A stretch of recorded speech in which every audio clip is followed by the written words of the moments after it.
বন্ধুরা, আমার বড় মেয়ে আসছে আজকে। মেয়ে এসে চপ ভাজছে, দেখো যে বসিয়ে দিয়েছে চপ ভাজা।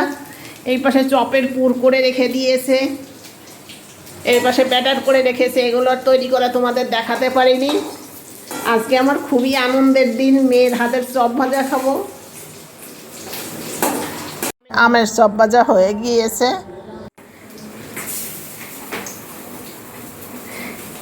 এই পাশে আলুর চপ ভাজছে সবে। কেমন হয়েছে মা? দুর্দান্ত হয়েছে। একটু খেয়ে দেখো। না, পরে খাবো, তুমি খাও। এগুলো প্রায় হয়ে আসছে। আলু হবে, এখন টাইম লাগবে। আলুর চপ হতে একটু টাইম লাগবে। আমরা একটু আগেই খেয়ে নিচ্ছি আমের চপ। আলুর চপ ভাজা রেডি, শুধু খাওয়ার অপেক্ষা। চলো সবাই একসঙ্গে খেতে বসি।